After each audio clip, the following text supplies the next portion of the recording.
Nowadays Sony Pictures Animation is revered for revolutionizing animation with films Spider-Man Into and Across the Spider-Verse as well as Mitchell's vs. the Machines, as well as delivering some strong stories with strong characters and fantastic animation.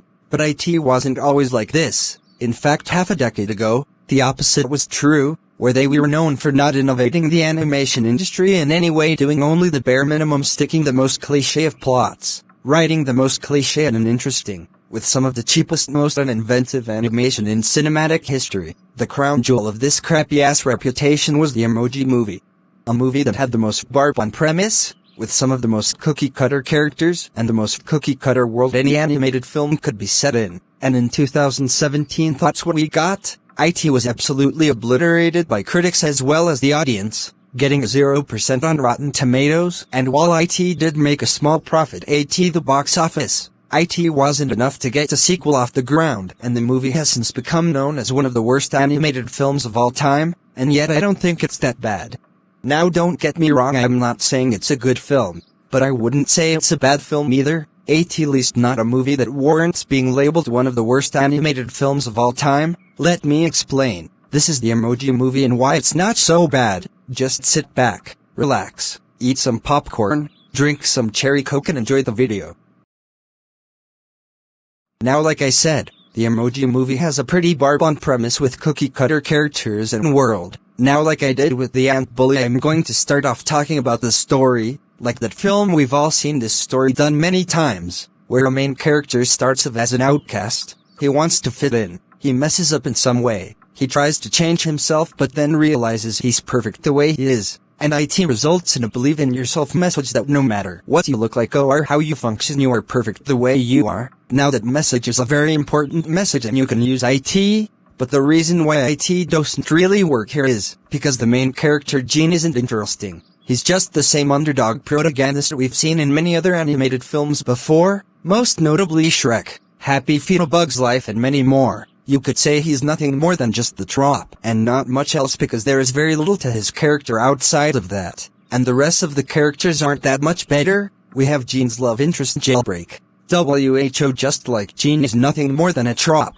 She's the same rebelling female lead that again we've seen in many other animated movies before this one that I can easily compare her as well as others do when talking about this movie, Wild Style from the Lego Movie. So just like Gene, she has very little to her character outside of her obvious role.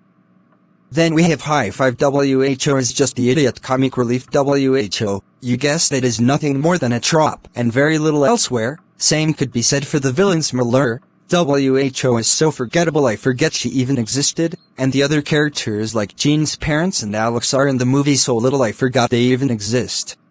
And backing up this movie's cliché skeleton is the world the movie takes place in, Tixtopolis. Just by saying that name, IT already gives you a sense of how uninteresting and uncreative the world is. Not only is the world super boring, but there is little to no life in IT, and this isn't just a place where MEHS live. But while the story and characters are so stale and lifeless, the animation isn't that bad. It's not Pixar level, but it's still passable. The character animation is energetically expressive, and the backgrounds are pleasant enough to look at. Again, nowhere near as good as Pixar animation, but still solid enough on its own. Okay, so I've been trashing this movie, agreeing with pretty much all the criticism directed towards the movie and its concept. So why do I say it's not so bad?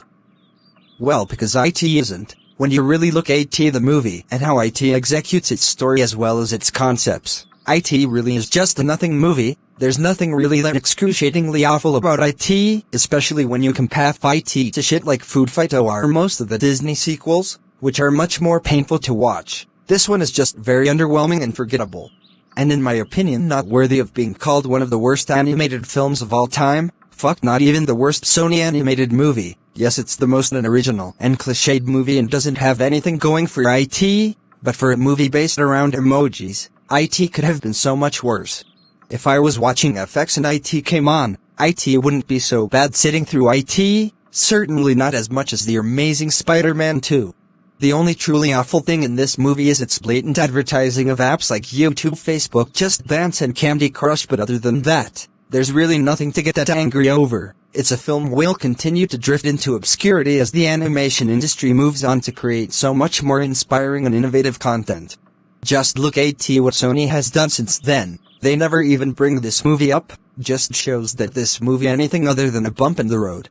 But anyways guys, what did you think of the Emoji Movie? Did you like it or dislike it? And what are your thoughts on my whole take on the Emoji Movie? Let me know down in the comments below and I'll see you guys next time.